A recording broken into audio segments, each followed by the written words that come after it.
அம்மா இந்தாங்க, இந்த சேலை உங்களுக்கு தான். ஆஹா, இந்தா. சேலை நல்லா இருக்கே. அவ சேலையை விட என் சேலை தான் நல்லா இருக்கு. எங்க விலையவே காண. விலை தெரியக்கூடாதுன்னு பிச்சுட்டான் போல் இருக்கு. சேலை நல்லா இருந்து என்ன பண்றது? விலை இம்புட்டுன்னு தெரிஞ்சுக்கணும். உங்க 2 பேத்துக்கும் சேலை பிடிச்சிருக்கா? ரொம்ப ரொம்ப பிடிச்சிருக்குங்க.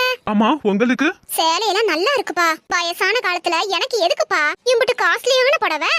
ஒரு 500 600ல எடுத்துட்டு வந்திருக்கலாம்ல. நீங்க நினைக்கிற மாதிரி இது காஸ்ட்லி எல்லாம் இல்லம்மா, வெறும் 500 ரூபாய் தான். அட பிசுனாரி பயலே, 500 ரூபாய்க்கு தான் எடுத்துட்டு வந்தியாக்கா? அது இருக்கட்டும், இவ சேலை எம்புட்டா இருக்கும் அதையும் கேட்டுருவோம். நேரா கேட்டா சொல்ல மாட்டேன், போட்டு வாங்குவோம். என்னம்மா ஆச்சு? ஏப்பா நான் வயசானவ, எனக்கு 500 ரூபாய்ச்சில போதும்.